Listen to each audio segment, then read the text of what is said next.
Buenas noches, estamos ahí con el audio. Ahí se escucha. Sí, ya ahorita ahí mando ahí. Ya. Bueno, los audífonos era el problema. Gracias.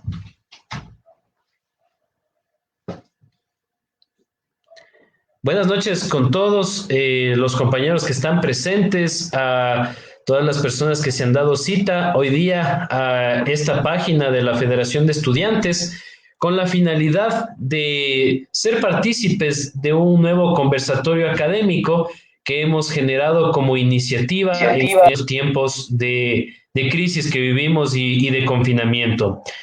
Para el día de hoy, viernes 8 de mayo, hemos preparado una entrevista especial con un catedrático de alto nivel en materia laboral. Y la noche de hoy vamos a recibir al doctor Ernesto Flores Sampedro, quien es doctor en jurisprudencia, profesor titular y coordinador del área social de la Facultad de Jurisprudencia.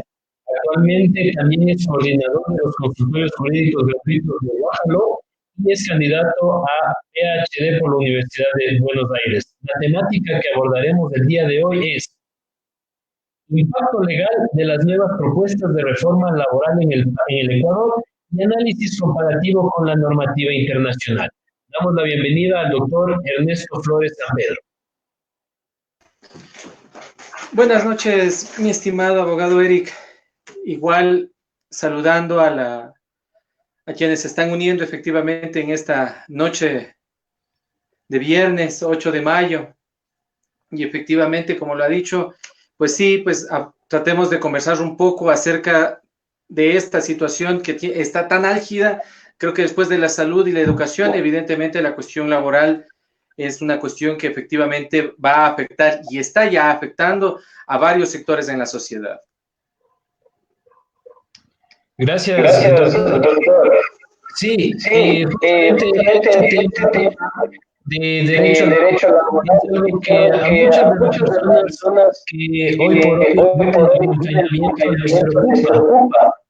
El tema de nos ha obligado hoy a encerrarnos con las personas que viven al día a día, están con una grave situación en la que no puede generar recursos económicos para llevar el sustento y las demás necesarias de sus hogares. Hemos visto que a través de se ha planteado un tipo de reformas laborales en la Asamblea. Muchas de las cuales varios de los profesionales, abogados, ya ilegales, inconstitucionales. Lo que buscamos es justamente conocerles de la academia jurídico, como justamente en qué consiste y si son o no son legales. Gracias, estimado Eric. Bueno, mira, hagamos primero un pequeño recuento de lo que significa el derecho del trabajo, que está basado en principios generales y los cuales los podemos considerar que son de base, como decía el tratadista Eduardo Couture, el cual se supone que deben estar recogidos dentro de la legislación. Y partamos efectivamente, mira que desde 1930, ¿no es cierto?, se hablaba del trabajo forzoso, ¿ya? Y que bueno, el Ecuador es firmante de este convenio 29 a partir de 1954, porque efectivamente nos damos cuenta de que, tal como lo diría también el tratadista Mario de la Cueva, nunca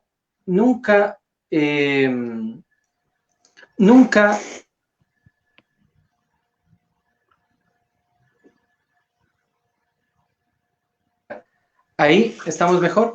Perdón. Sí, lo escuchamos. Ah, ya. Tal vez es que abiertas que le cierre porque está sonando un poco de eco. A ver.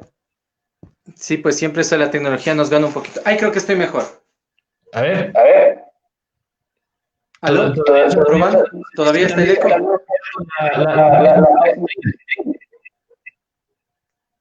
A ver. Ya no tengo nada abierto. O solo que... A ver. Permítame un segundo. Tiene razón. Tratemos de...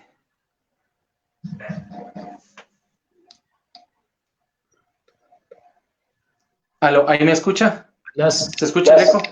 Todas las páginas que tengan tal vez abiertas en las pestañas de navegador, ciérreles streams para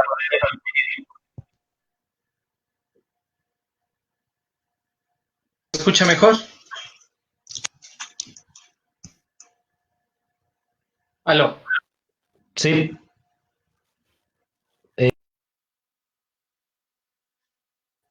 ¿Ahí se escucha? Sí. Ahí se escucha mejor, ¿no es cierto? Sí, continúa.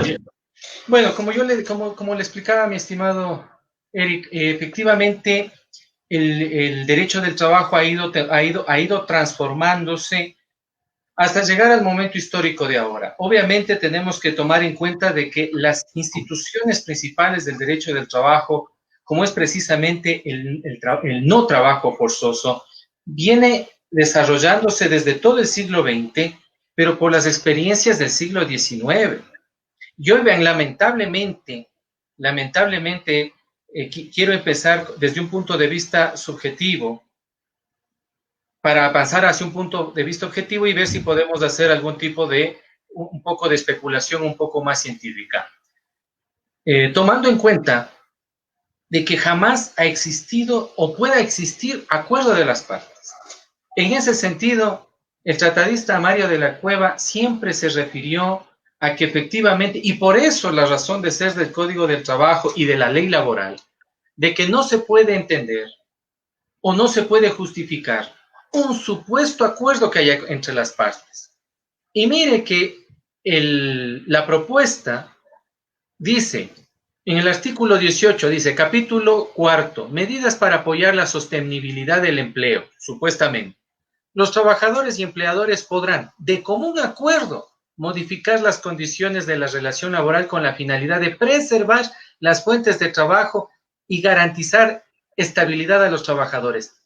Mi estimado Eric, ahí esto es una aberración jurídica asombrosa, porque el artículo 40 del Código del Trabajo, el Código Laboral, el Código Mayor en materia laboral, nos dice, el empleador no podrá hacer efectivas las obligaciones contraídas por el empleador, por el trabajador en los contratos que, debiendo haber sido celebrados por escritos, no los hubieran sido. Pero el trabajador sí podrá hacer valer los derechos emanados de tales contratos. En general, todo motivo de nulidad que afecta a un contrato de trabajo solo podrá ser alegado por el trabajador. ¿Qué significa esto entonces? De que precisamente la norma laboral está para proteger al trabajador porque se entiende de que él, al ser una parte vulnerable, en realidad no está dando toda su voluntad. No está, o mejor dicho, su voluntad se ve constreñida por tener que vender precisamente su fuerza de trabajo. Entonces, ¿cómo podemos pensar que exista un cierto acuerdo entre los empleadores y el trabajador si él es la parte vulnerable? Yo siempre digo esto en mis clases, joven Eric, para que exista una relación de trabajo, y mire que esta ley se refiere a eso, es bastante duro como en vez de decir contrato de trabajo, se refiere a relación laboral. Entonces se están refiriendo a todo el universo de relaciones que puedan existir dentro de la relación obrero-patronal, es decir, que va más allá de lo simplemente escrito. Es bastante, muy sutil, pero yo diría bastante ingenioso la forma en que se lo ha hecho esta vez a través de esta reforma. Para que exista esta relación de trabajo, tiene que haber una dependencia que sea económica y jurídica. Y en la económica debemos tomar en cuenta de que no se refiere solo al hecho de que el empleador a uno le paga una remuneración. Claro, obviamente de eso depende la remuneración, la dependencia jurídica. Pero además de eso, hay que entender de que la dependencia jurídica está en el sentido de que el empleador es dueño del puesto del trabajo, el empleador es dueño del medio del trabajo, y el empleador al final, cuando termina la relación laboral, regrese hacia él la posesión de esa relación de trabajo. Entonces, esa es la dependencia. El trabajador en realidad está, lo único que tiene que le protege es el Código del Trabajo. Si me permite, joven Eric, quisiera hacer solo para darnos cuenta de que, y no con hechos, que puede uno encontrarlo en la red o en los periódicos antiguos, que se refieren precisamente porque avanzando en esta norma, que yo le encuentro bastante no solo inconstitucional, sino bien fraguada para acabar con los derechos del trabajador, dice, el acuerdo podrá ser propuesto tanto por trabajadores como por empleadores. Las empresas deberán presentar a sus trabajadores de forma clara y completa los sustentos de la realidad financiera de la empresa y la justificación de las necesidades de suscribirlos, para que los trabajadores puedan tomar una decisión informada. Una vez suscritos los acuerdos, estos deberán ser informados al Ministerio del Trabajo, quien supervisará su cumplimiento. A partir de la suscripción de estos acuerdos y durante el tiempo que estos duren, las empresas que lo hayan celebrado no podrán repartir dividendos ni tampoco podrán despedir a sus trabajadores. Mire que es interesante porque topa una situación, como digo yo, de índole subjetivo moral. Imagínense, lo vean, joven él. Para el 2005 ingresaron dos, yo no diría nefastos, pero la forma en que sí ingresaron, sí fueron dos instituciones absolutamente nefastas para las relaciones de trabajo, como fue el trabajo por horas y la tercerización. ¿Quiénes fueron los primeros que malutilizaron esta situación? Los empleadores. En ese entonces el Tribunal Constitucional tuvo que pedirle a la Asamblea, en ese entonces Congreso, de que dicte una normatividad, primero, para que se tenga en cuenta de que tienen que ser afiliados, y segundo, luego tuvieron que decir no, porque los empleadores lo único que siempre buscan es medrar el trabajo de sus empleados para beneficiarse de los mismos. ¿Por qué lo digo? Porque precisamente cuando nació, y vea, el problema no fue la ley, el problema fue cuando la aplicaron la ley, cuando convirtieron horarios a veces hasta más de 8 horas diarias, como que fueran contratos por horas. Por suerte, tanto el Tribunal Constitucional y la Corte Suprema en ese entonces de Justicia, a través de sus sendas sentencias, determinaron que no, aunque no dieron un parámetro legal muy exhaustivo, pero se entendió de que efectivamente solo hasta una jornada de 4 horas diarias podía ir el trabajo por horas. Y ese trabajo podía ser intercalado, es decir, que no necesitaba ser las 4 horas seguidas. Porque mire cómo se aprovecha. Lo mismo pasó en las tercerizaciones. Quiero recordar, por ejemplo, y doy un ejemplo básico, todas las empresas, todos los bancos, mejor dicho, y entre esos, por ejemplo, Mutualista Pichincha, tenían sus empresas de seguridad. Así ellos no tenían que contratar a ninguna empresa de seguridad, sino ellos, y luego empezaron a tercerizar también a sus cajeros y a sus funcionarios también administrativos. Entonces, ¿cómo vamos a pensar que y vea, yo puedo darles una infinidad de ejemplos de cómo los empleadores siempre terminan torciendo la ley para beneficiarse y explotar a sus trabajadores, ¿ya? ¿Cómo vamos a pensar que estos personajes que están dispuestos a explotar a sus trabajadores o a malutilizar la ley, como ahora lo están haciendo, vea, joven Eric? Yo en un conversatorio que tuve en algún momento, sí señalé de que efectivamente hablar de terminar las relaciones de trabajo, y lo digo ahora, por el 169, numeral 6 del Código del Trabajo, que se refiere a la imposibilidad. Pero ahí taxativamente da el Código del Trabajo que dice cuando hay terremoto, cuando hay una tempestad, cuando hay guerra. ¿Pero a qué se refiere? A que el sitio del trabajo, o sea, donde yo voy a ir a trabajar, quede destruido. El ejemplo clásico en este caso sería, y ven, y ahí no hizo nada el Ministerio del Trabajo, lo que pasó en Manabí. Ahí en Manabí, efectivamente, si se destruía el sitio de trabajo, digamos un hotel, y el hotel se vino abajo, obvio que ¿dónde voy a trabajar? Ahí sí termina la relación de trabajo, pero hoy estamos en cuarentena, estamos suspendidos, pero no está eliminada la situación del trabajo. Para eso está el 193, pero ¿por qué no quieren los empleadores del 190? ¿Cómo vuelven a utilizar la norma laboral para su acomodo? Hay decir, bueno, como no estoy ganando dinero, no puedo mantener a mis trabajadores, pese que está la resolución 80 del Ministerio del Trabajo que dice que se puede cobrarle a los trabajadores en tiempo. Perfecto, dice. Saquémosles a las personas por el 169 numeral 6. En vez de que, si efectivamente se quedan sin liquidez, ¿por qué no liquidar de acuerdo al 193? Simple, porque el 193 manda a que cuando los trabajadores sean notificados, tendrán que ser indemnizados por como que hubieran sido despedidos, de acuerdo al 188 del Código del Trabajo. Es decir, una indemnización por cada año de servicio y el 25% de la última remuneración, de acuerdo al 188 y 185. Entonces, teniendo este panorama, ¿cómo podemos pensar?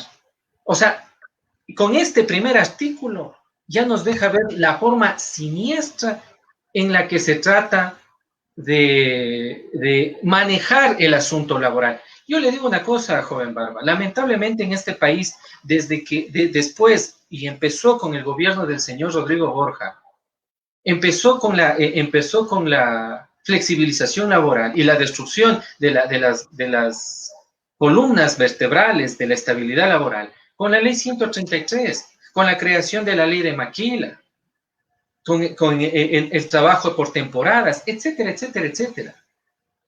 Lamentablemente, el trabajador se ha ido quedando sin voz. Por suerte, de alguna manera, bueno, ha habido un cierto filtro que es la asamblea. Puedo pensar que hay todavía asambleístas que tienen un sentido de que así funciona el derecho del trabajo y de alguna manera han limitado. Pero sin embargo, por ejemplo, yo le puedo decir, la ley laboral, claro que aparecieron instituciones muy interesantes, como por ejemplo la estabilidad absoluta de los dirigentes sindicales y de las mujeres en maternidad, pero en cambio se creó el contrato de obra y servicio en el giro de la empresa, que luego el Ministerio del Trabajo le daría otros nombres para beneficiar a la construcción. Y ahí hicieron nacer algo que en materia laboral no existía, que era precisamente la caducidad, porque en materia laboral, en ningún artículo del Código del Trabajo existe la caducidad. Para quienes de pronto nos están escuchando y no entiendan la diferencia entre caducidad y prescripción, la prescripción tiene que ser alegada, ¿sí? Cuando un derecho lo hemos perdido o lo ganamos por el transcurso del tiempo, la prescripción obliga a que uno lo pida. Si uno no lo pide, no se es acreedor al mismo. Pero en cambio, en la caducidad, es el juez, en este caso, el que tiene que declarar. En el caso del contrato que, como yo le explico, con una resolución en el 2017, hacen que los empleadores, en este caso las constructoras, dejen, por el mero hecho de no llamar a sus trabajadores durante un año, ellos automáticamente quedan ya desenrolados del trabajo. Lo propio hizo la Corte Nacional con la resolución 017 del año 2017, en el cual indicaba que las personas, estando dentro del despido ineficaz, lo hicieran fuera de los 30 días, el juez, al momento de calificar, si encontraba de que efectivamente ha pasado esos 30 días, archivaba la demanda por caducidad. Entonces, estamos viendo que efectivamente hay una destrucción del Código del Trabajo y de sus instituciones protectoras. No se puede pensar que pueda existir acuerdo entre las partes. Eso es una aberración. Imagínense, pensemos una situación. El economista Rafael Correa entra en el 2008 a la presidencia y él pone mano dura, no por ser afín a ningún partido ni movimiento, pero él pone mano dura en el sentido especialmente de la tributación y de la afiliación al seguro, que hay, ojo, con eso se maquilló un poco la situación de desempleo en nuestro país, porque cuando se obligó en este país a la gente a afiliarse al Seguro Social, aparecieron por obra de, como es de una manera mágica, 1 millón más de afiliados. ¿Pero por qué? Era por el miedo.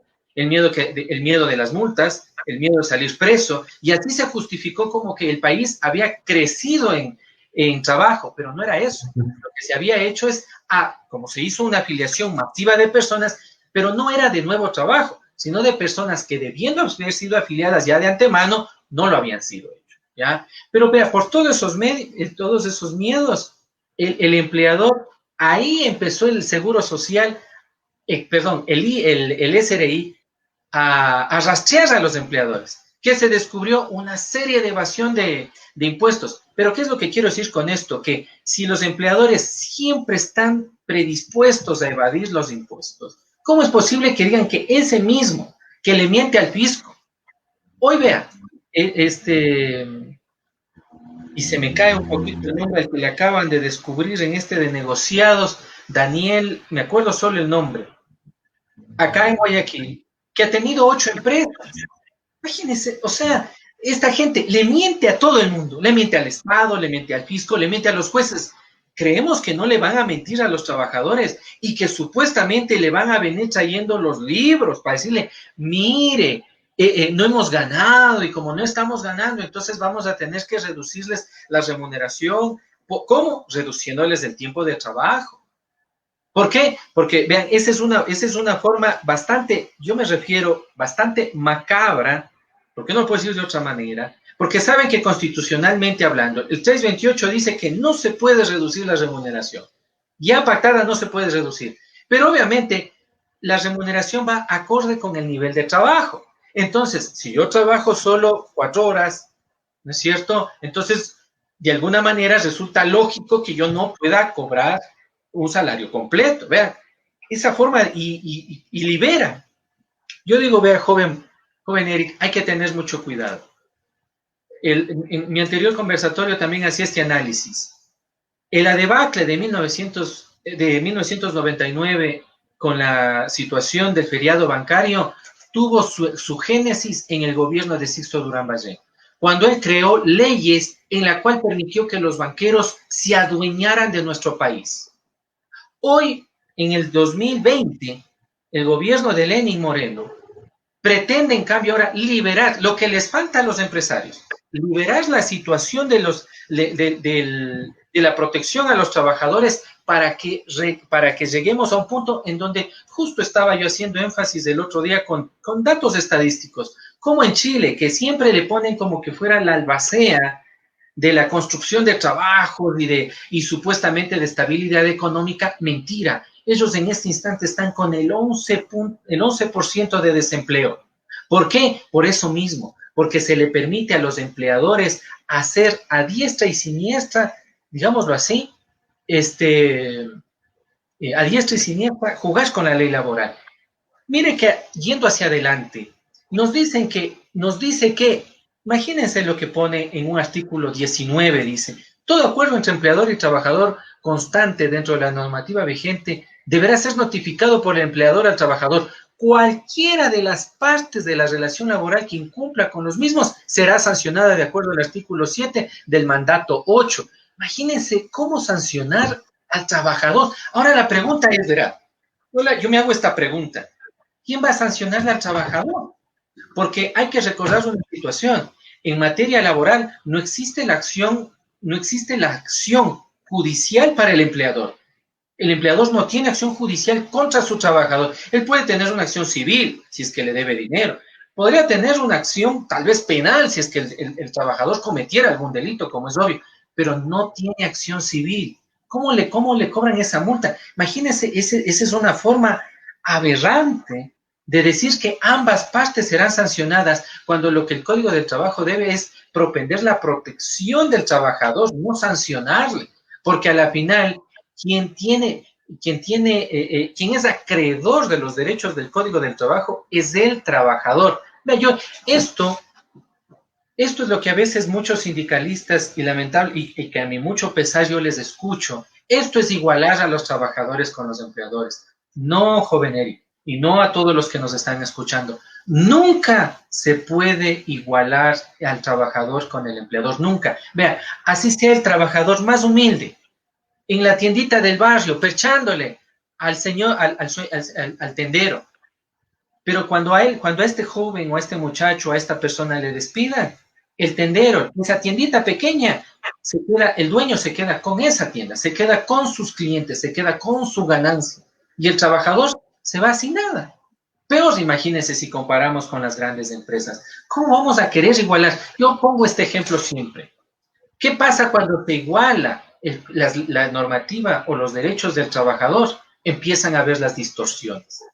Muchos de nosotros, y bueno, cuando regresemos, porque tarde o temprano esto pasará, si uno se pone a investigar, esto de las pandemias no es ni la primera ni la más mortal. Entre 1918 y 1920, la gripe española mataría entre 20 a 50 millones de personas, cuando el Ecuador contaba solo con 3 millones de personas. Es decir, que nosotros quedábamos debiendo 6 veces la cantidad de lo que murió en el mundo. Así que todo pasa, nada dura para siempre.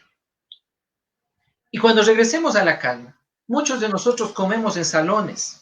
En los salones que quedan cerca de la universidad, como profesor, usted como dirigente estudiantil, ¿cuántas veces hemos comido donde las vecinas, etcétera?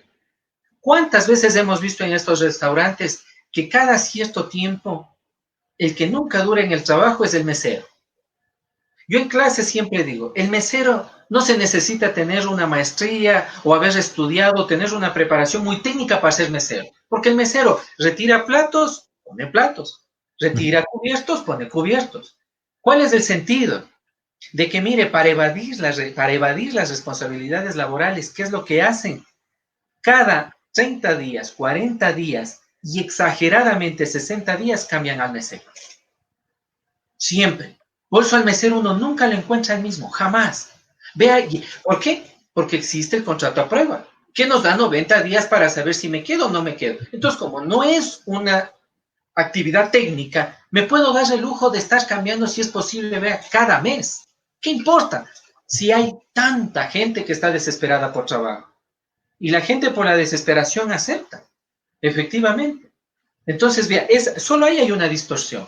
Ahora nos están proponiendo de que exista un contrato a plazo fijo con reducciones de derechos laborales, que sea hasta por 4 años. O sea, imagínense 4 años trabajando la mitad. Yo alguna vez, y tuve que replicarles a la revista Líderes, cuando salió precisamente en el 2015 la reducción del horario de trabajo a 6 horas, y ellos decían y escribían así, ¿no? Y ponían, decían, pero esto está bien, porque así el trabajador va a poder dedicarse a hacer otro trabajo o podrá dedicarse a trabajar. Y yo tuve que escribirles y hacerles la réplica y decirles, su propuesta es genial. El problema es que si ganan menos, significa que van a tener menos dinero para su casa. Y 2, ustedes mismos han sacado las cifras de desempleo. Entonces, no sé de dónde van a sacar el dinero para seguir estudiando. Y peor, ¿dónde van a trabajar si estamos conscientes de que no hay trabajo? Son temas muy, muy complejos. No digo que la solución, o sea, ahora, obviamente la parte empresarial siempre va a irse en contra de la cuestión laboral y va a decir, es que el código del trabajo es una mordaza y es una atadura. Nos hemos olvidado que las leyes laborales no nacieron para crear trabajo. Esa es una grave equivocación, jóvenes. En este país, y lamentablemente precisamente porque toda la dirigencia laboral, sean en sindicatos o sean en organismos, han perdido la epistemología de lo que es el derecho laboral. El Código del Trabajo no crea trabajo, no crea empleo, protege al trabajador. Si no entendemos eso, estamos fritos. El Código del Trabajo no está para decir, ay, no, qué pena. Y miren qué terrible que es el retobo de nuestros empleadores. Primero dicen, le culpan al Código del Trabajo. Yo vengo yéndoles eso ya 40 años que tengo de vida. Siempre culpándole al Código del Trabajo. Es que no hay trabajo. Es que porque el Código del Trabajo es una atadura. Yo no entiendo por qué. A los televidentes siempre les digo, lean el libro de Ayala Guerrón, Flexibilización en el Ecuador, pese que llega solo hasta el 2002, pero es muy bueno ese libro y narra cómo ha sido todo el tiempo de lo que es la flexibilización en este país. toda la década del 90 y del 80. Ahora, en cambio, sale esta ley y dicen, ustedes tienen que contribuir. Y el empleador dice, no, no queremos contribuir porque eso nos quita liquidez. Es decir, culpan a todo el mundo, pero no se dan cuenta de que son sus propias formas, ¿cómo decir?, ilógicas para competir. Vea, joven Eric, ¿por qué no le ponemos un impuesto especial? El gobierno del señor Rafael Correa nos ofreció una ley antimonopolios, pero ¿cómo nos iba a dar si sus grandes amigos y a los que él benefició son el grupo El Juri? Porque el grupo El Juri fue el que se benefició en el gobierno de Correa, junto con el grupo de Guillermo Lasso, que ahora aparece como el gran detractor y enemigo acérrimo del correísmo, pero recordemos que el señor Alberto Acosta, en una entrevista en Ecoavisa, él señaló y indicó cómo es posible que el Banco de Guayaquil, sin haber aumentado sus cuentas ahorristas, sí aumentó en cambio en sus ganancias. Obvio, fue por la inyección que le dio el gobierno de Correa en dinero. Entonces, ¿cómo van a nacer leyes antimonopolio? ¿Por qué no le ponemos impuestos especiales a los grupos de poder? El mismo gobierno hizo, ahí tienen todo un libro de cuáles son los 3 grupos principales. Y ahí deberían ponerle al grupo La Favorita, que ahora, mire, es dueño de casi la mitad de Quito. Tomemos en cuenta que Supermaxi es básicamente junto con Coral, con el Grupo El Dorado, con los Santa María, son los únicos que están abriendo y están ganando. ¿Por qué no se les pide a ellos un impuesto especial? A los que sí están en este rato produciendo, para ayudar y mitigar, pero no desde el área laboral. Vea, siempre, eso es lo lamentable en este país de crisis. Yo les recuerdo a todos estos que son supuestamente admiradores del sistema capitalista, y está bien, yo también admiro al sistema capitalista. Y al que más admiro es precisamente a John Maynard Keynes, que en la década de 30 le salvó al mundo, ¿cómo? Creando al estado de bienestar. Pero decirles a todos estos grandes empresarios que siempre dicen, que hablan del mercado y que hablan del capitalismo, entonces decirles, ¿cuál fue la idea enorme de John Maynard Keynes? No fue salvarles a ustedes, no fue salvar al Estado, fue salvar a la gente, al ciudadano. Por eso él dijo, creemos subsidios. ¿Para qué? Para que el peso de las crisis no caigan sobre el pueblo. Porque si el pueblo entra en depresión, no podemos producir. Por eso John Maynard Keynes yo por eso digo, admiro al capitalismo porque ha tenido unos grandes representantes. Pero parece que los mismos que adoran al capitalismo, ¿no es cierto? O que le viven viviendo pleitesía, solo quieren beneficiarse y crear, como lo que le estoy diciendo, una normatividad total y absolutamente ilegal. Pensemos lo que dice el artículo 326, numeral segundo de la Constitución. Los derechos del trabajador son irrenunciables e intangibles. La intangibilidad siempre fue un principio que estuvo navegando en la jurisprudencia legal. Sí ha estado, pero no fue elevado, sino ahí sí les daré hasta el 2008. Y fue elevado a nivel de principio. Y eso fue algo muy bueno. Pero vea, ¿qué significa ese principio? De que una vez que se establecen los derechos del trabajador, no pueden ni desaparecer, ni tampoco disminuirse. Y precisamente es lo que quieren hacer, ¿verdad? Desaparecer y disminuir los derechos del trabajo. Entonces, ¿dónde queda esa Constitución? Los derechos del trabajador son irrenunciables. Ahora nos dice que se pongan de acuerdo. ¿Qué significa la irrenunciabilidad? Esto a veces no se sabe entender, porque irrenunciable se considera solo que yo no puedo renunciar. No, significa que es la imposibilidad jurídica de deshacerme del derecho. Es decir, que si yo voy ante un juez o ante una autoridad, por eso el artículo 4 del Código del Trabajo con justa razón habla de la protección que debe dar tanto los administrativos como lo judicial. Porque el trabajador así quiera deshacerse, así diga, vea, no quiero que me afilie al seguro. Porque, vea, en la década del 80, especialmente en la década del 80, obviamente, siempre por una suerte de ignorancia de nuestro pueblo, ¿Cuánto nos falta efectivamente para poder tener plenamente los derechos? Cuando uno es joven, ¿ve? Usted todavía es bastante joven, yo ya no tanto. Cuando uno es joven, uno dice, no, ¿para qué me va a afiliar? No, me afilio, de gana, mejor págueme a mí mismo. Ese dinero mejor yo lo necesito. Vea, con unas par de agüitas yo me curo. O con hierbas, me paso hierbas, me hago una limpia y ya estoy curado. No es así. Los humanos efectivamente, vean, esa conciencia de afiliación es algo muy bueno. Esa conciencia fue muy buena. Siempre ha sido una obligación. Vea, hasta ahora, lamentablemente, hasta ahora, los empleadores tienen la leyenda urbana de que fue Correa el que obligó a afiliar a las empleadas domésticas, cuando no. Toda persona que tenga dependencia económica y jurídica y que sea de tracto sucesivo, tiene que ser afiliada. ¿Por qué? Porque es trabajador. Todas sin excepción.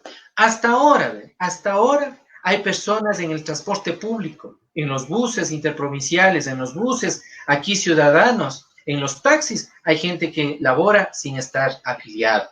Y yo no he visto jamás, nunca, a un solo inspector del trabajo. Digo, ¿será que nunca cogen un bus?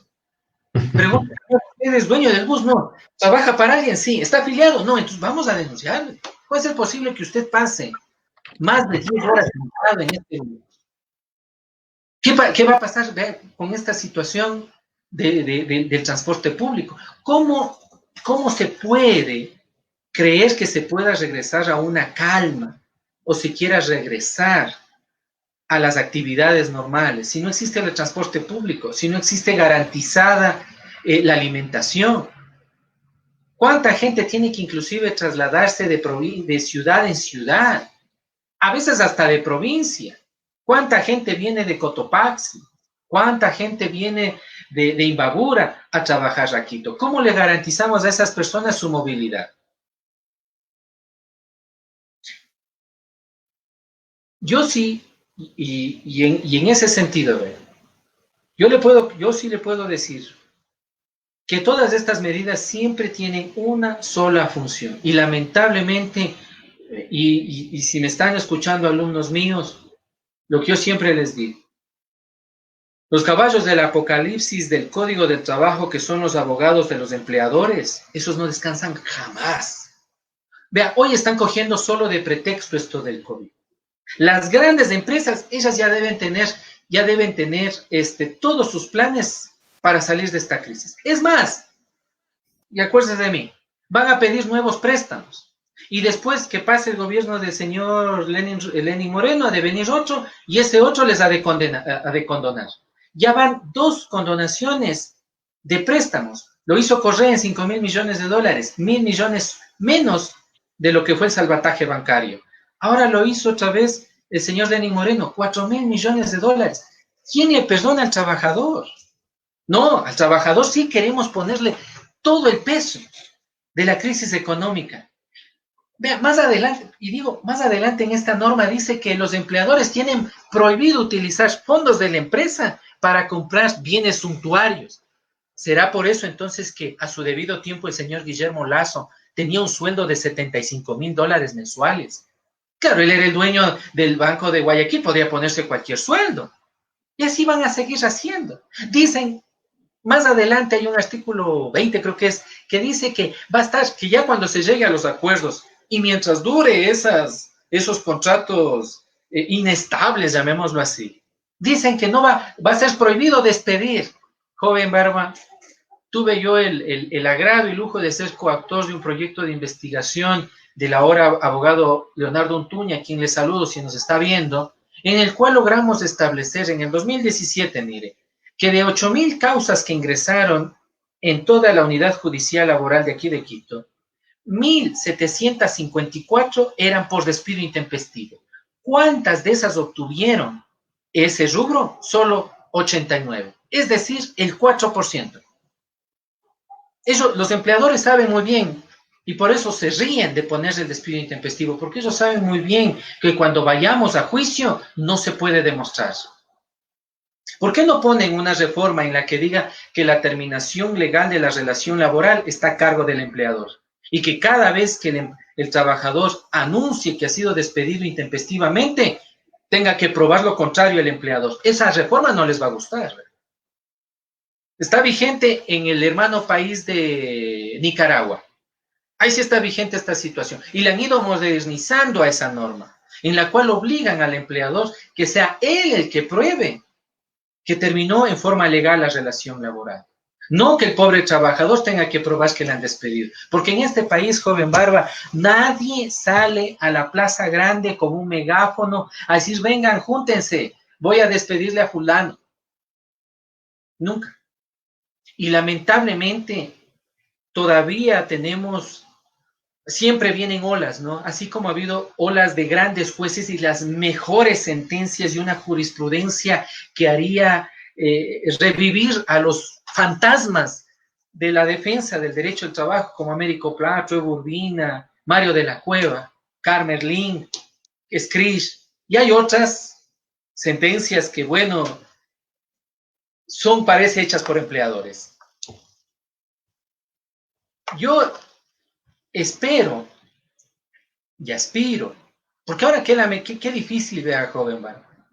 Veo que ha habido ya una resolución del CENESID en donde me refiero, y quiero hacer acopio de eso, y por eso sí llamo a los trabajadores, llamo a los sindicatos, llamo a todos a que si pretenden pasar esas normas, hagamos los plantones.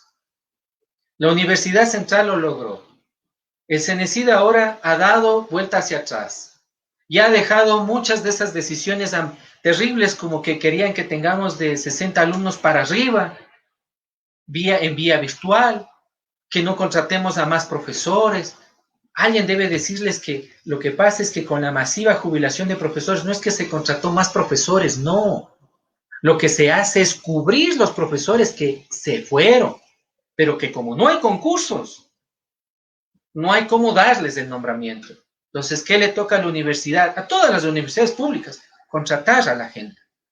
Porque cada año aparecen más personas para tratarse de educar. Y lo que yo siempre he dicho, joven Barba, la educación pública es importante. ¿Por qué?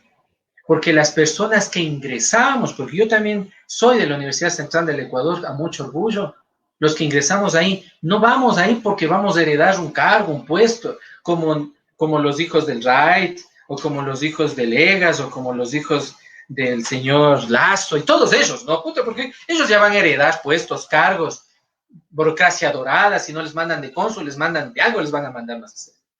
No, los que entramos a la Universidad Central es para mejorar nuestro estatus social, económico y cultural. El estudiante que entra ahí entra con un sueño de ser profesional. Por eso es que tenemos, y yo siempre digo una cosa, el derecho al trabajo y el código del trabajo, en realidad, así estemos desde cualquier esfera, así seamos asesores de un empleador, yo siempre les digo a mis alumnos, no porque estemos del lado del empleador significa que tengamos que perjudicar al trabajador. Todo lo contrario. Lo que yo siempre digo es, cuando uno cumple el código del trabajo, no hay problemas. ¿Quiénes tienen problemas? ¿Y quiénes van a tener problemas? Cuando ya se acabe esta situación y empiece la cuestión judicial a funcionar, van a ser los que utilizaron el 169. Porque quienes sí se lavaron las manos con esa situación fue el Ministerio del Trabajo. Hoy de mañana nomás escuchaba en una entrevista al ministro del Trabajo, al señor Poveda, que decía que, bueno, ellos solo están solo llevando una especie como de, no sé, pues de lista o de estadística de cuáles son las empresas que están acogiéndose al 100, y no deberían decir acogerse, que están mal utilizando el 169 numeral 6, que serán los jueces, o sea, así como diciendo, bueno, allá el problema de ustedes, a ver si les dan o no el despido intempestivo. Yo me ratifico en lo que dije. Para que se utilice el 169 significa imposibilidad, significa que yo jamás volveré a poder trabajar en ese sitio, nunca más. Pero si yo he cerrado solo porque no puedo trabajar por la cuestión de la cuarentena, entonces no es imposibilidad, es un despido intempestivo, por donde se lo vea. Yo espero, insisto, yo espero y aspiro de que las bases laborales nos unamos todos para efectivamente no, porque mire, esto que una vez se implanta ya no se quita, o tarda en quitarse, se demora en quitarse, y hasta que se quite se crea desempleo. La flexibilización laboral a nivel mundial, joven Eric, crea desempleo. Yo hice un análisis de 4 países: Colombia, Chile, Brasil y Argentina.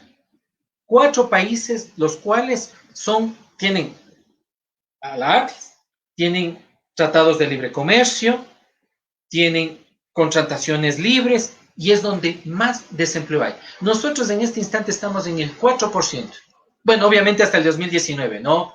El 2020 será otra historia, o sea, obviamente este 2020 va a ser un antes y un después. No lo podemos contar. El balance que se haga ahora tendrá que ser estudiado desde diferentes aristas antropológicas, sociológicas, psicológicas, jurídicas, médicas. O sea, todos tenemos que unirnos para hacer un buen análisis, para saber cómo solventar en el 2021 el nuevo año. Este año va a ser muy complicado, ¿sí? Va a ser sumamente complicado. Y debería haber un acuerdo. Quienes sí deberían estar en un acuerdo son los grandes empresarios. Aquí tenemos empresarios. Vea, el grupo Novoa. Claro que ahora ya no está vendiendo los plátanos, ¿no es cierto? Pero el grupo Novoa es la empresa que más plátano vende en el mundo. Ecuador vende más que el propio Brasil, siendo más grande Brasil. Nosotros vendemos más plátano. Nuestro plátano lo conoce en todo el mundo. Y más del 50% de ese plátano es de la empresa de Novoa. Entonces gana decirle al señor: vea, usted colabore. Y cuando vamos a Machala, sus plantaciones es en los sitios donde menos aprecio le tienen al señor. Por eso él nunca gana en Machala. Sorpresa. Nunca gana, nunca ganará.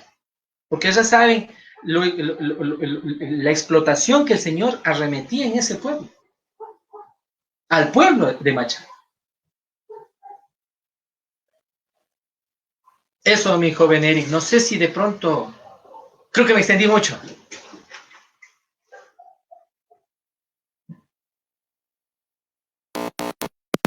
Bueno, excelente intervención, excelentes posturas que nos permiten conocer un poco más los cambios laborales que se pretenden realizar en este momento. Actualmente, tal como nos acaba de mencionar usted, doctor Ernesto, se están intentando tomar algunas medidas que están más que nada beneficiando a el empresario en este caso. Temas como que las vacaciones se den por adelantado y estas sean devengadas por una notificación del trabajador, me parece que sería algo, la verdad, en realidad lamentable, porque como usted menciona, en este momento no es que exista como tal una mala voluntad del trabajador de no ir o que la voluntad de él sea en este momento: yo quiero mis vacaciones para otras actividades que tal vez él ya esté planificándolas, tal vez sea de estudio, de viaje o inclusive del propio ocio, que es un derecho constitucional. Este tipo de cosas, la verdad, a nosotros nos llaman a estar alertas de lo que posiblemente se apruebe en la Asamblea Nacional. Hoy por hoy, nosotros en realidad vivimos una gran inestabilidad política. Se ha evidenciado que por medio del Ejecutivo se han remitido un sinnúmero de reformas en todas las áreas, en todos los campos, que carecen inclusive de un sustento legal e inclusive se van en contra de la Constitución.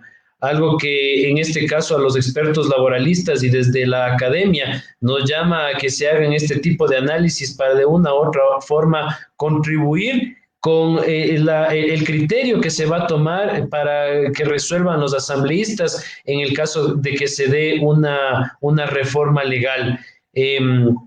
Bueno, más allá de eso y enfocándonos un poquito en el tema de la universidad, algo que también les compete y los compañeros preguntan bastante. Actualmente, dentro de la Universidad Central, funcionan estos consultorios jurídicos gratuitos. Usted, doctor, es coordinador de uno de esos consultorios gratuitos. No sé si es que aprovechando este espacio podemos también conversar un poco acerca de ello, tal vez qué medidas se ha tomado como facultad, cómo van a atender o si es que ya están atendiendo, en este caso, los consultorios jurídicos gratuitos. Gracias, estimado Eric. Bueno, sí, yo efectivamente soy coordinador de los consultorios de Guajaló. Obviamente, nosotros inclusive damos patrocinio a las personas con escasos recursos y donde también nuestros estudiantes realizan las pasantías.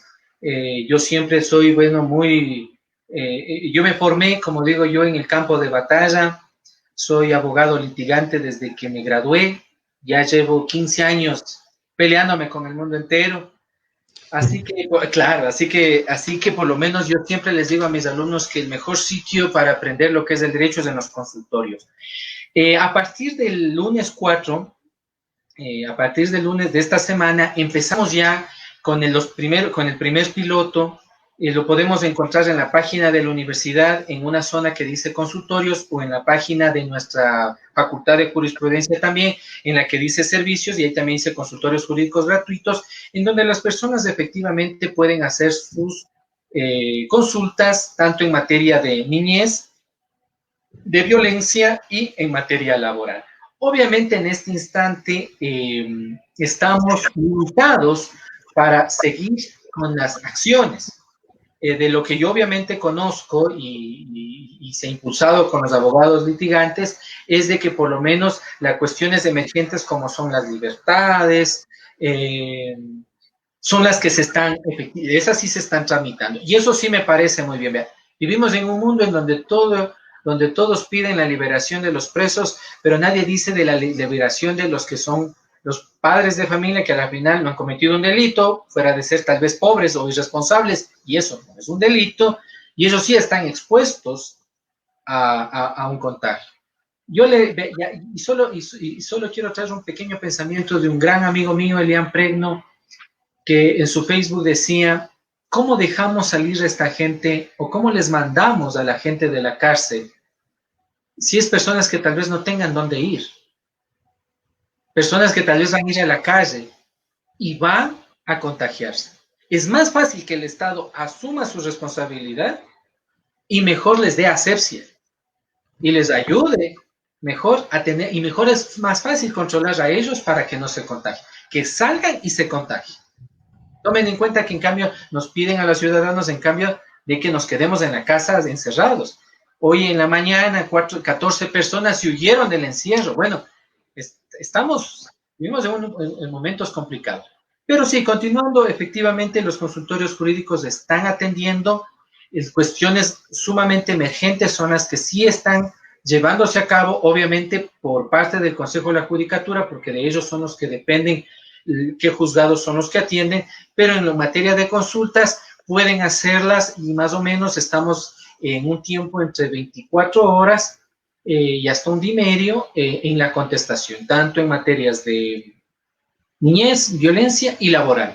Como lo digo, la podemos encontrar en las páginas de Facebook, tanto de la Universidad Central del Ecuador, yendo hacia abajo en servicios, ahí podemos encontrarle, y también en la página de la Facultad de Jurisprudencia de la Universidad Central, también en consultorios jurídicos, ahí está el link para que les lleve a ustedes a las consultas gratuitas que ustedes necesiten. Doctor Ernesto, nos consultaban, en estos días ha salido alguna información, algunas publicaciones en las que aquí en el Ecuador particularmente se indica que el COVID-19 no es considerado accidente ni enfermedad laboral, que el Ministerio de Trabajo ha establecido en una resolución aquello, cuando hemos visto desde las redes oficiales de la OIT que ellos sí lo consideran. No sé qué criterio, qué comentario nos podría dar al respecto. Justo, en verdad, yo tuve justo un conversatorio de esta situación y hablaba precisamente de lo mal que está, o sea, hoy se notó lo poco o casi nulo saben de materia laboral nuestros queridos ministerios del trabajo, los asesores, se evaden el convenio 129, ratificado y vigente por el Ecuador desde 1978, el cual habla de salud, de accidentes de trabajo. Gobierno tuvo que salir porque hubo mucha queja. Y ahí el gobierno tuvo que aclarar y decir que no, que tiene que hacerse de una manera un examen exhaustivo. Ahora, ¿cuál es el problema? ¿Quién lo hace? Verá, ¿por qué le digo esta situación? Lamentablemente, y tengo que ser categórico, un grupo de presión en este país son las constructoras. Y por eso es que son los primeros en obligar al gobierno a que los trabajadores salgamos otra vez a las calles. Ellos son. Queremos encontrar un culpable, son las constructoras. Que no les importa un pepino y un rábano, hay que ser sinceros. O sea, no se puede decir de otra manera, la salud de las personas. A nivel mundial, la actividad que más riesgos del trabajo y más explotación tiene es precisamente la albañilería. Y nadie se ha preocupado por ellos. Absolutamente nada. Todo lo contrario, como yo le dije, hay este contrato de obra de la empresa, obra y giro de la empresa, en la cual mejor pauperizó más. Pero ¿a qué me quiero ir con esto? Que, verá, el Seguro Social es la máxima autoridad en el Ecuador en lo que se refiere a salud ocupacional. Cuando una persona sufre un accidente o tiene una enfermedad profesional, tiene que hacerse atender por el IES. El IES va y determina un asunto. Si el accidente de trabajo fue producto de fuerza mayor o caso fortuito, y ahí el IES se hace absolutamente cargo de toda la recuperación, de toda la curación, recuperación, e inclusive si es que el trabajador requiere de una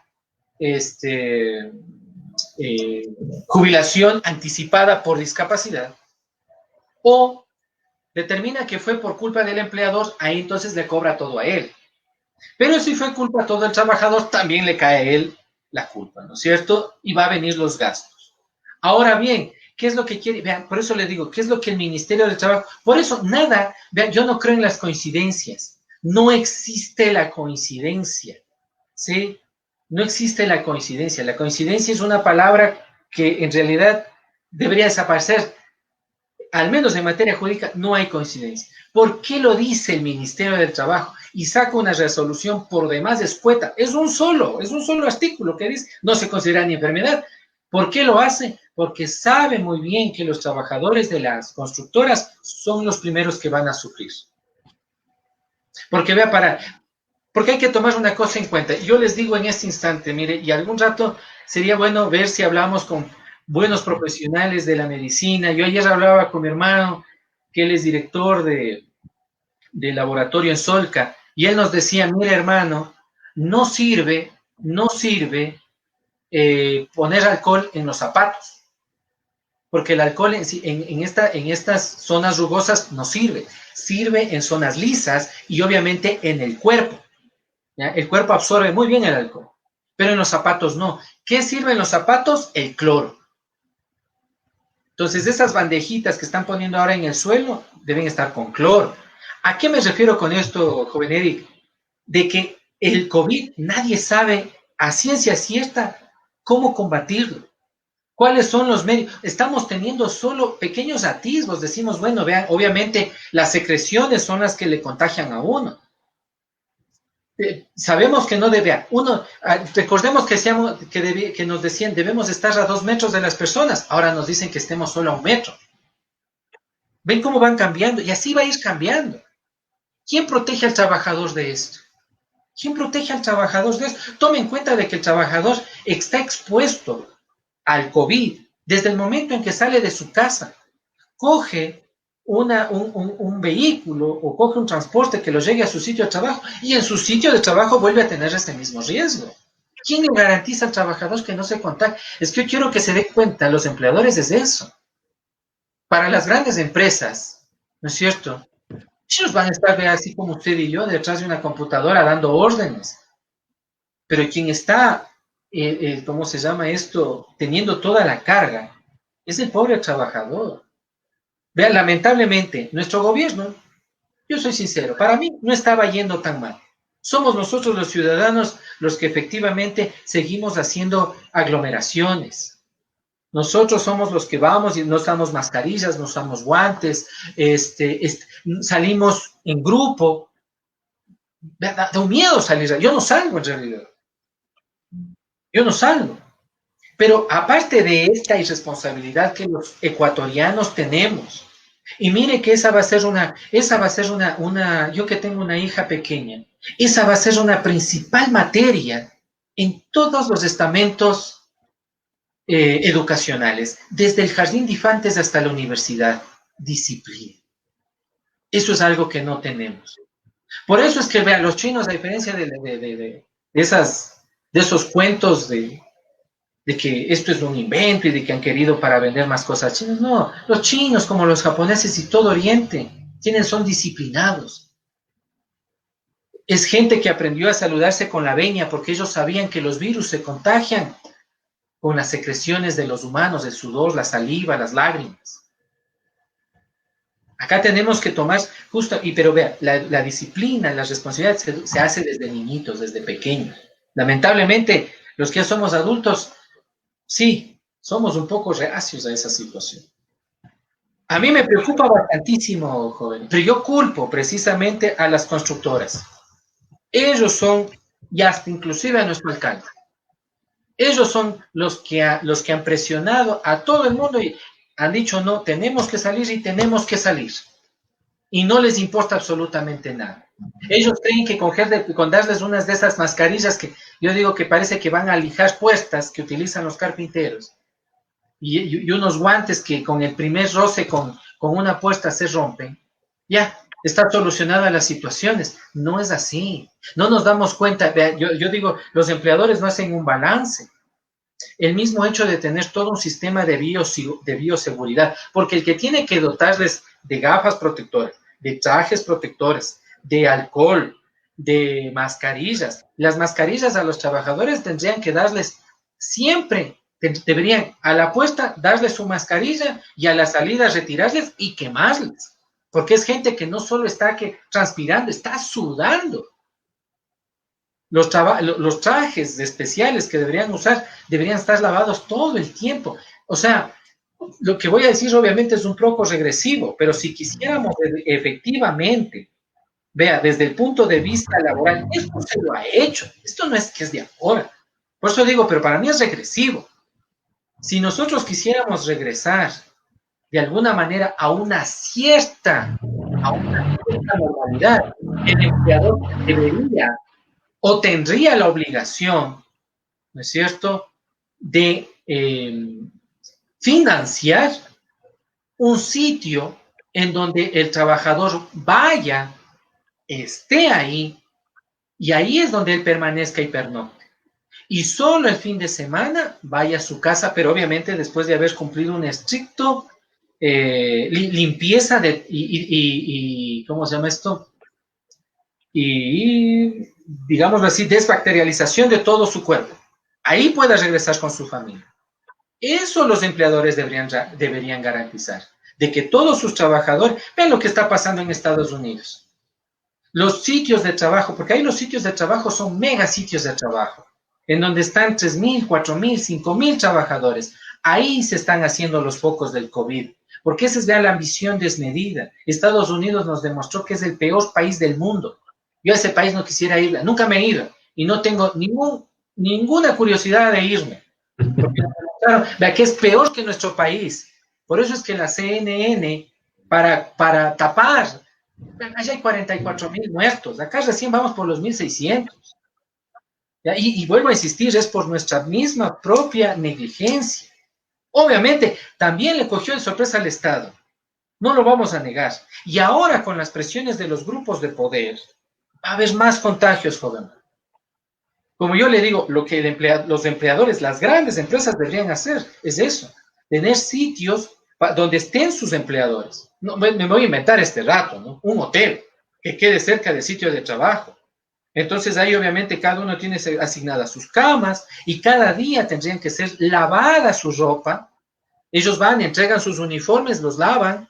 Ellos entrarían a ese sitio, les desinfectarían sus camas y así todos los días. Si eso le exigiera el gobierno, veamos si quieren trabajar, porque el empleador no quiere gastar en sus trabajadores. Eso es obvio. Por eso digo, yo no sé quién les va a dar. Claro, es evidente que todas las...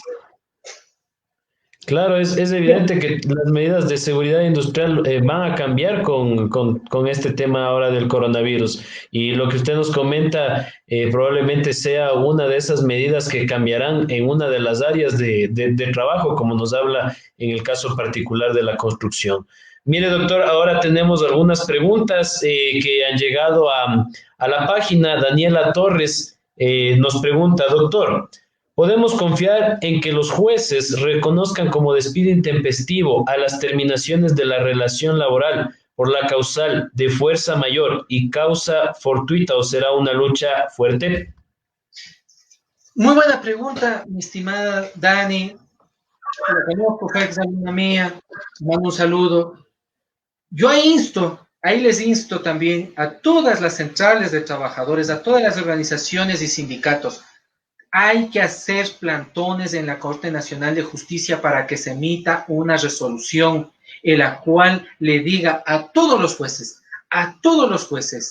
que aquellos que hayan terminado la relación laboral por el 169, numeral 6, sin que se haya destruido de forma absoluta el sitio de trabajo, es despido intempestivo.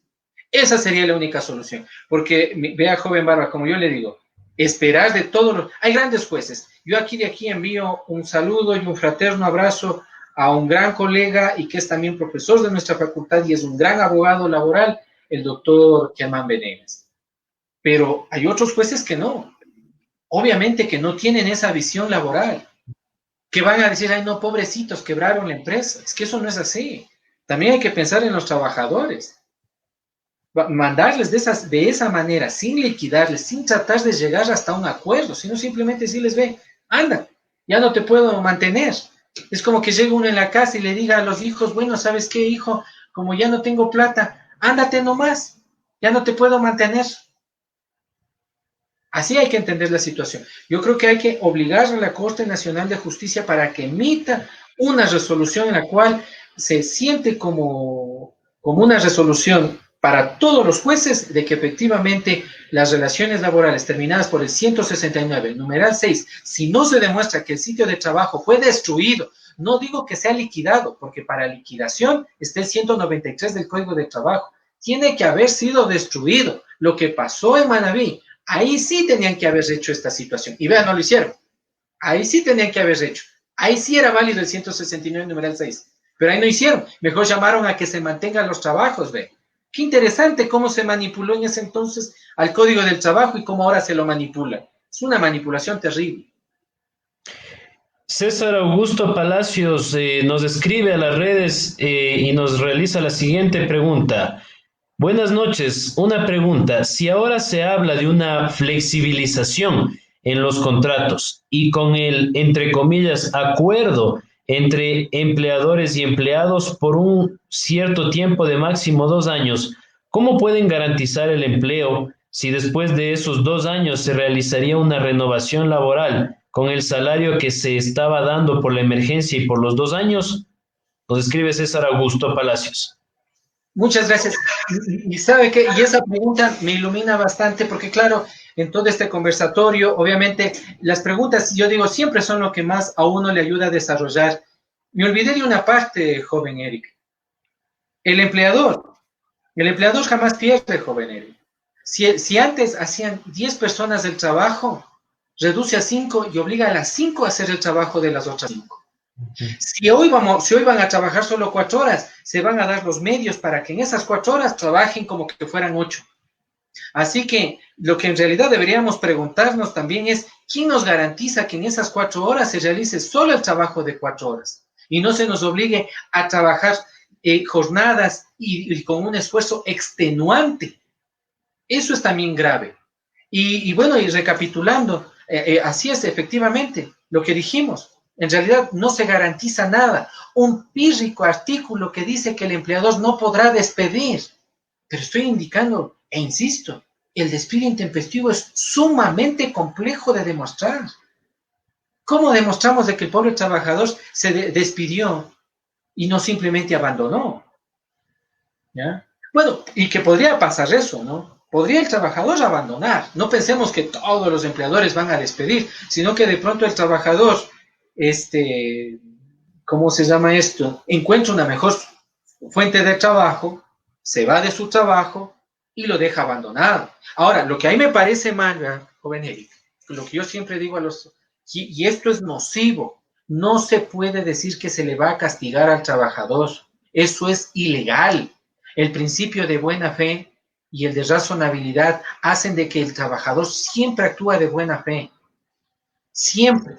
Si usted me permite, joven Eric, yo les invito este día lunes, hemos de estar justo hablando de la judicialización de los principios generales del derecho del trabajo en mi Facebook Live. Yo les invito, ahí también podemos conversar y ahí puedo ampliar un poco más este tema. Pero vuelvo a insistir, para mí es ultra nocivo que se diga que el pobre trabajador, si es que él abandona, es más, joven, yo mismo enseño al trabajador. Cuando a mí me vienen a una consulta y me dicen, doctor, ¿debo firmar la renuncia? No, le digo, usted si quiere, váyase. Váyase. Porque el trabajador es el acreedor del derecho. Al trabajador no se le puede obligar a trabajar. Ve, ese principio está en contra, primero de lo que, por eso les decía, ves, trabajo forzoso. Se ha estado peleando todo el siglo XIX. En el siglo XX lo institucionalizamos con convenios. Y ahora el Ecuador, retrocediendo 200 años, desde que el trabajo es considerado categoría social. Y le vamos a convertir en trabajo forzoso, porque decirle al pobre trabajador de que si no cumple con el acuerdo, le van a sancionar. Por favor. ¿Dónde está la Corte Constitucional? La Corte Constitucional debía haberse pronunciado. ¿Cómo es posible que se lea estas barbaridades, retrocesos de más de 300 años? ¿Cómo vamos a querer decir que el trabajador, si se va, le vamos a culpar de algo? Si se va es porque ya no aguanta. Si se va es porque le cae mal el empleador, por último. Él es el dueño del derecho. Si él decide irse, que se vaya. Mejor, pues, darse un favor al empleador. ¿Qué más quiere? Debería darle las gracias, digo yo. Pero no decirle que le van a multar. Esto es una aberración. Vea, en el Código del Trabajo sí hay el 192, me parece que 190, en el cual habla de que si un trabajador efectivamente abandona intempestivamente su trabajo, será sancionado con el 15, con la quincena, con 15 días de trabajo. Pero para eso, el empleador primero tiene que seguir un visto bueno. Primero un visto bueno y ganar el visto bueno por abandono. Ya, digamos que gana. Y de ahí le tocará esperar a que el trabajador haga un juicio de trabajo y él, a través de una excepción, excepcionándose, ahí ponga como excepción y le contrademande y le reconvenga al trabajador diciéndole que él ha abandonado intempestivamente. Y ahí el juez decidirá, tal vez, si es que ha habido el abandono. Cosa que yo le puedo decir, joven Eric, nunca ha habido en el Ecuador. Nunca. Nunca, porque ningún empleador va a pelear por 15 días de trabajo. Cuando las indemnizaciones son $2,000, $3,000, $4,000. O sea, ponernos a pelear por $200, $400, nadie pelea por eso. Pero ahora que esta ley nos diga que van a ser sancionados de acuerdo al artículo 7 del mandato 8, es criminal. Es criminal. O sea, para mí, en serio, debería estarse haciendo plantones ahí en la asamblea para decir, vean, voten todo ese mamotreto de ley, o sea, por lo menos en el área laboral, en el resto, bueno, ya que les dejen a los empresarios, pero en el área laboral es absolutamente nocivo, son instituciones regresivas, retrógradas, y que lo que tratan de convertirle es al trabajador en un esclavo. Gracias por la pregunta. Gracias. Por otro lado, bueno, nos parece bastante interesante la iniciativa y la invitación que acaba de realizar. Nosotros hemos visto que a través de sus redes, igualmente, doctor Ernesto, sube semanalmente en vivos, lives, información referente a temas laborales. Nos solicitan igualmente que, de ser posible, se puedan subir tal vez enlaces de descarga donde estén publicados libros para un poco revisar más estos temas laborales, sobre historia laboral en el Ecuador y demás, que me parece bastante interesante ahora que estamos tal vez un poco obligados al confinamiento y también aprovechando que tal vez no se han iniciado aún las actividades académicas para que de una u otra forma aprovechemos el tiempo que tenemos en casa.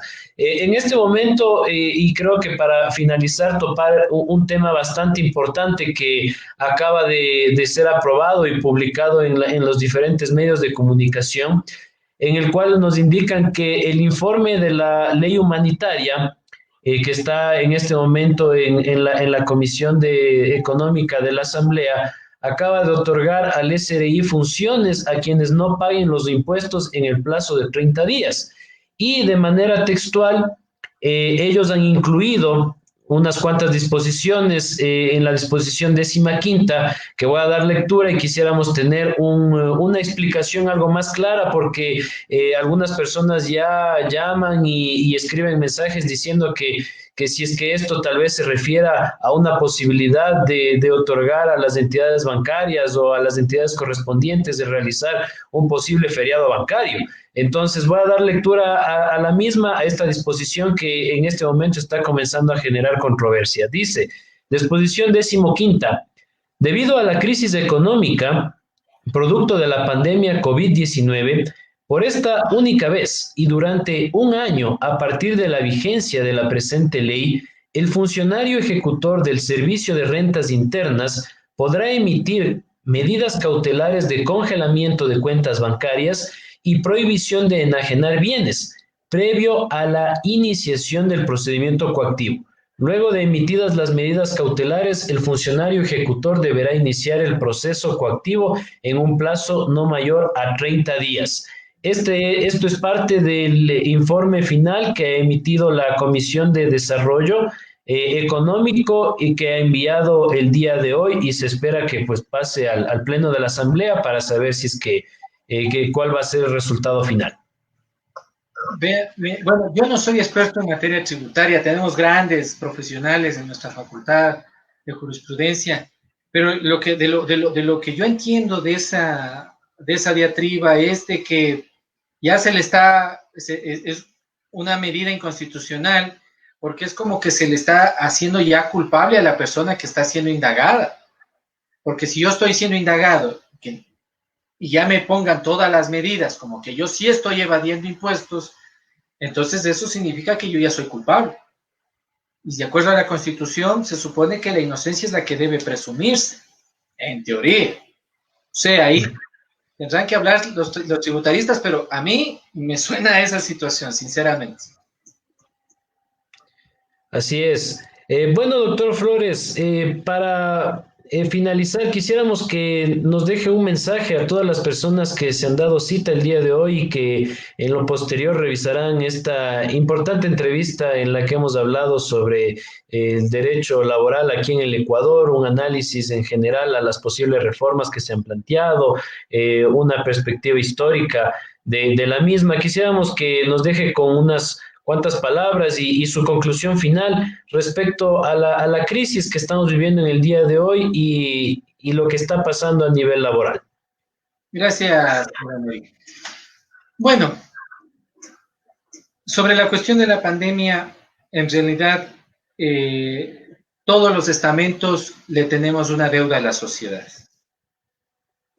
Como yo le dije, realicé un análisis de todas las diferentes pandemias que ha sufrido la humanidad y desde el año 470 a.C., con la plaga de Atenas, la humanidad ya sabía lo que eran esta situación de las plagas. Es increíble que después de casi 2500 años después, los humanos no pensemos en aquello. Sí, tanto la academia como los sectores públicos y privados estamos en deuda con la sociedad. Esto del COVID no debería volverse a presentar nunca más. La OMS debería establecer grupos de médicos que estén siempre listos para el análisis e investigación de nuevos tipos de pandemias. Le están culpando a China de que ha sido a ellos que se les escapó el virus. En todo caso, si fue eso verdad, quiere decir que ellos sí estuvieron haciendo aquello. Porque eso es lo obvio. Hay que seguir investigando y el mundo no lo hace. No fueron las guerras lo que nos limitaron, sino pequeños microorganismos a los cuales no podemos ver, no podemos tocar. Sobre la cuestión laboral, yo lo que sí puedo decirle es de que el sector empresarial está usando esto como pretexto para votar el último código laboral netamente proteccionista. He tenido la tristeza, digo, de leer a varias leyes laborales latinoamericanas y ninguna de ellas expresa la forma tan proteccionista como tiene el Código del Trabajo ecuatoriano. Ya ni siquiera México, que ellos serían el crisol de toda la laboral allá en la década del 20, 10 y 20, finales de la década de 1917, que nació el constitucionalismo social. Yo llamo a todos los estudiantes de derecho, a todos los abogados inclusive. Les doy siempre el mismo consejo a todos. No porque estemos en diferentes lados significa que tengamos que perjudicar a un punto. El Código del Trabajo fue creado para proteger a la parte más vulnerable. ¿Quién es el trabajador? Porque cuando a él se le acaba el trabajo, sale con una mano atrás y otra adelante, a buscar otro horizonte. A él es al que debemos proteger. Si yo soy un abogado empresarial, hay que apoyar a ese pobre trabajador. Y si soy el abogado del trabajador, también hay que apoyar. Cumplir el Código del Trabajo nos libra de cualquier tipo de ataduras, nos libra de cualquier situación adversa. Las empresas que cumplen con el Código del Trabajo tienen menos problemas. Problemas siempre va a haber. Los problemas están ahí y siempre van a existir. Lo importante es cumplir con la ley. El Ecuador tiene problemas con el Código del Trabajo, no porque sea, como dicen, un candado social, o un candado legal, o un candado inflexible laboral, no. Es porque no nos gusta cumplir con la ley. Cumplamos con la ley, cumplamos con el Código del Trabajo, porque todos somos trabajadores, sea que estemos en los CEP, sea que seamos independientes, o sea que estemos sujetos al Código del Trabajo, todos, sin excepción, somos trabajadores. Todos tenemos necesidades y todos queremos hacer un proyecto de vida. Yo les agradezco a todos los televidentes, gracias a sus preguntas. Mi estimado joven Eric, siempre estaré muy atento a cualquier llamado que usted tenga. Yo le agradezco mucho por haberme invitado. Para mí un placer y una muy buena noche para todos. Muchas gracias, doctor Ernesto Flores. Nos quedamos con una frase final. El trabajar cuesta, pero más cuesta el no trabajar. Esperamos que todas las personas que nos ven puedan tener un trabajo, un medio por el cual podamos llevar por lo menos el alimento y precautelar nuestra salud en estos tiempos de crisis.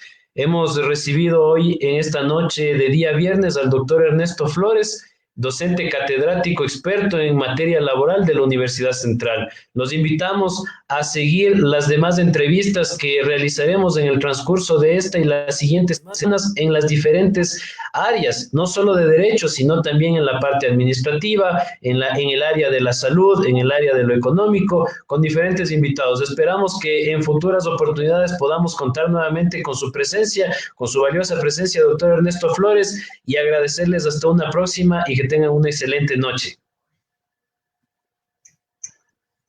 Buenas noches. Hasta luego. Hasta luego.